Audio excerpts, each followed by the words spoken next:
Good morning, Adrian. What? Afternoon, Ian. Well, it was morning when we started.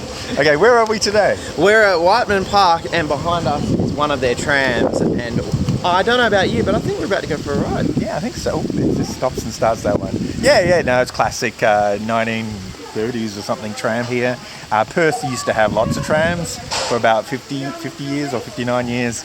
Now we have none, except for the ones behind us. So it looks like we're on our way to Turak-Orong Road. I don't really know how we're going to get there. I prefer to go to St Kilda, but yeah, okay. Yeah, no, cool. Okay, so my name's Ian. And I'm Adrian. Good afternoon. Yeah, Ian. and this is Perth Theme Parks Live, and we'll catch you in a minute.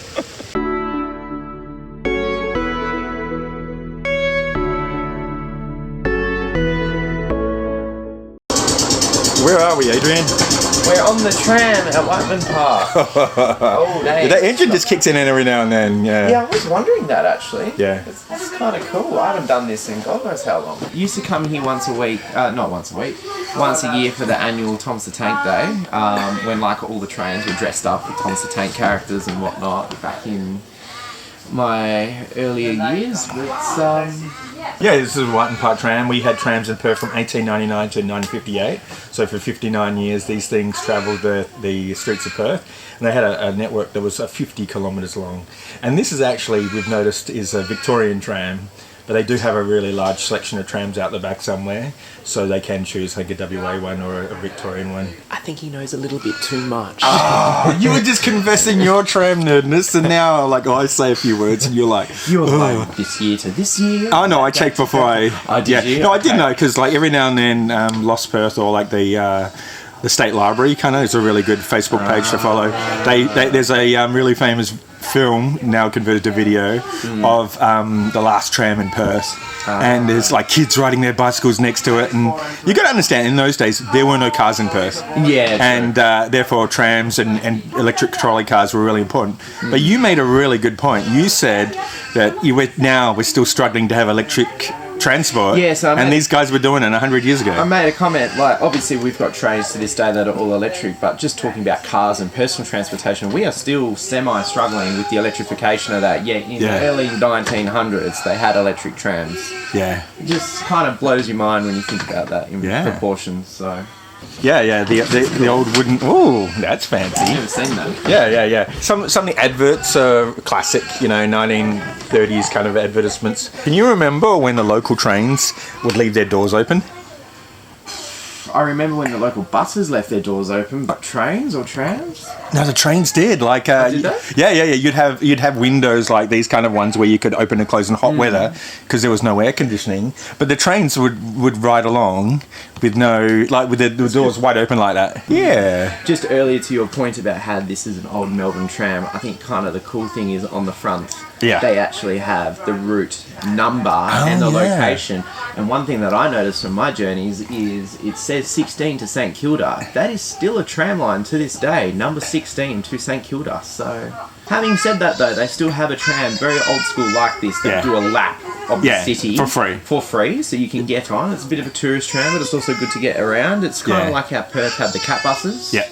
We're moving now. We haven't paid for tickets yet. They're made around the corner, yeah? Yeah. Made in the park. Yeah. Print shop, sorry. Nice, thank you very much. Oh, Woohoo. There you go.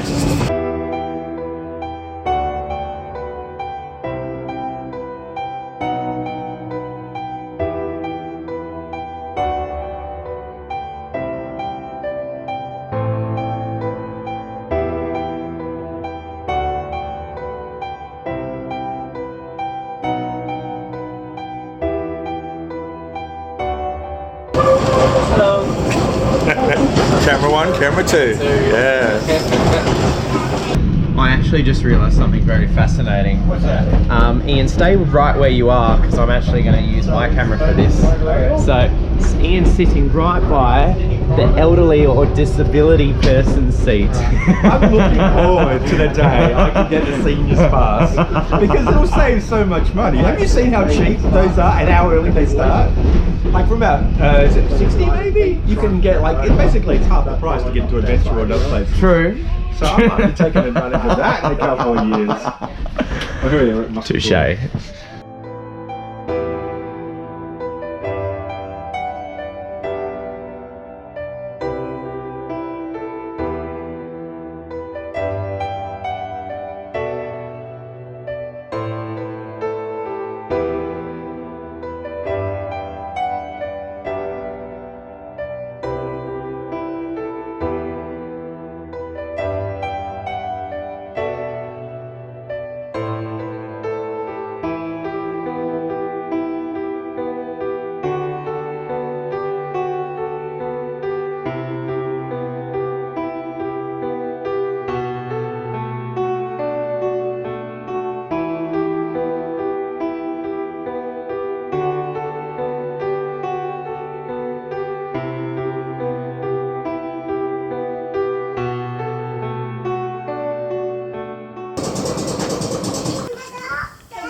Your childhood.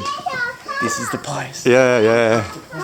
I'm pretty sure it's not called Thomas the Tank Engine, probably for copyright reasons. Yeah, but it used to be back when it... Oh, really? Oh, okay. It's called something else now. Yeah. I'm not sure, but they used to put the faces on the front of the train.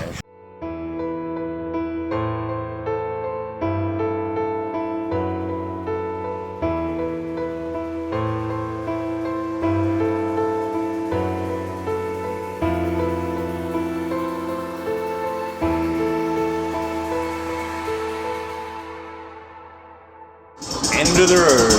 I was going to say, I think this is the end of the line. Yeah, we're back to where we started from.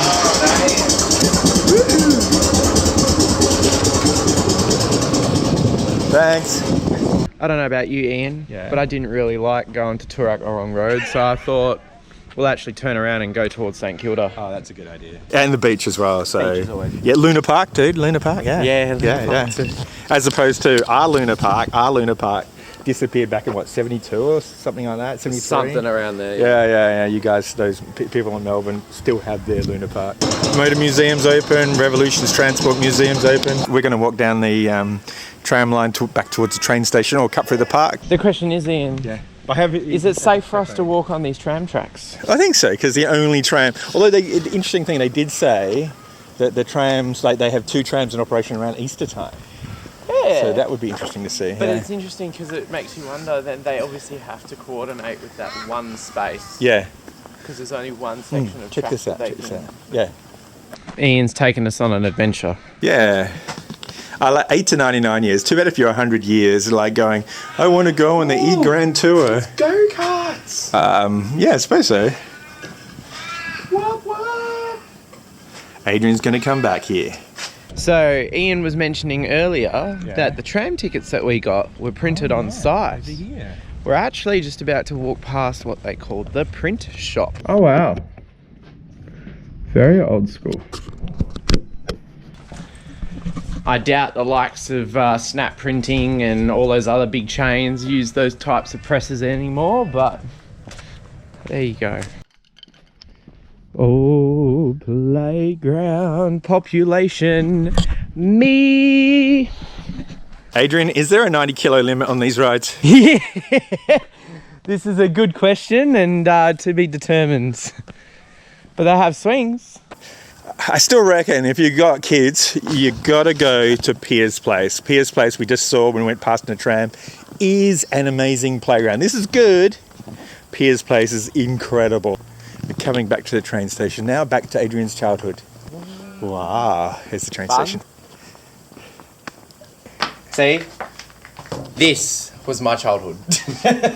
Coming here and seeing these trains with faces on them and...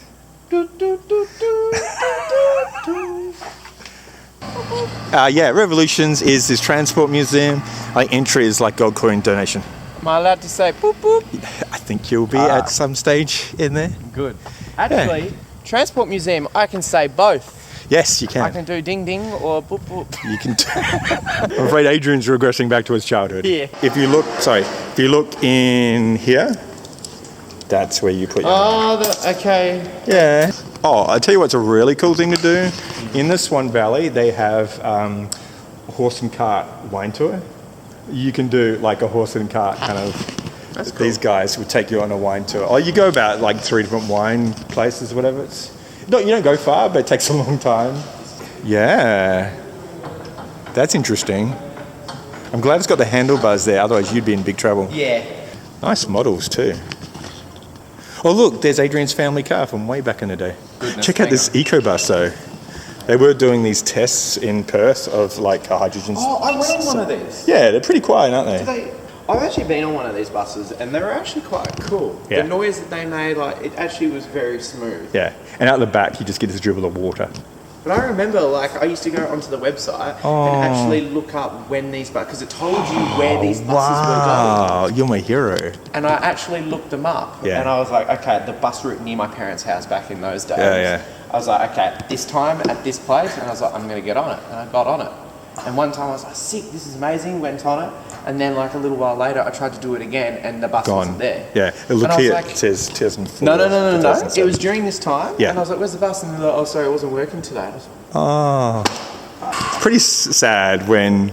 Do you remember the hydrogen bus trial? Like hydrogen power was a thing of the past. Like that's one of the things I think you got to take away from today is the fact that nothing is forever. Like one of the ways Yeah, to yeah, run yeah, the yeah. future and save the environment Yeah. from what we're currently doing to it. Yeah, And yet here it is in a museum. I know. Like this is Yeah, tried yeah, and yeah. tested, like, which, I mean, to be fair, electric is much more sustainable than hydrogen. Yeah, hydrogen. Yeah, It's too expensive to set up hydrogen and make it natural and stuff. Electric, but electric you can do. infrastructure's there. Only if we had like electric trams, wouldn't that be a good idea? Like the ones from the 1950s. Yeah. Well, how did you go, Adrian? Did you have a lovely trip back down your childhood? It was interesting coming back here after so long. Yeah. Like, you know, over 5 years. I honestly couldn't have told you, but it was actually interesting coming back and reliving a little bit of childhood, especially this train station right here. A lot of memories here. And actually going on the tram. Yeah. It's been a while. I mean, I've been to Melbourne and done their trams, but Yeah. it's quite cool to see all the little bits and pieces that they had back in those days. And how old school it is. Like now, everything's plastic and that is just wood paneling. And I don't know if the seats are leather anymore, but you can see they've made a really good effort to make it look like it's authentic old school 30s tram. I will admit, for the fact that you can't really get parts of these at all anymore, Yeah. they've done a good job at making them look Yeah. like, not modern, because obviously you want to maintain the you have to, heritage, yeah. but they look good for how old they are. Obviously being renovated, but yeah. And they pick up a bit of a speed as well. And the tram driver, conductor guy who we were talking to said that they're going to expand one of the lines so you'll be able to go in a different direction as well. He was knowledgeable. Yeah. It was actually quite good. They seem to love what they do here, which Oh, I think yeah. is fascinating. Yeah. So, no, I had a good day out. Thanks for inviting me down here, Ian. No, that's cool. My pleasure. And it's always like on a weekday, everything's so quiet. So it's always interesting to see what's open. We'll have to come back here one time when the train is Yes, running. definitely. Yeah. And maybe get Tim along as well. You never will. know. We will. Yeah, cool. Yeah. Okay. Well, thanks for watching, guys. And make sure you like and subscribe and hit that bell notification. And we'll catch you next Saturday. Especially if you liked my stories about buses and whatnot. Trains, Ray. Trains. Yeah. All right. Take care, guys. Catch you then. Bye.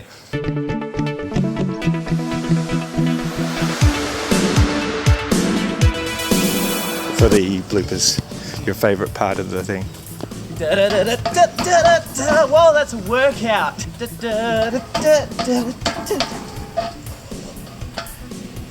You don't need Sean Sandbrook or Tim, we got you. Yeah. Oh.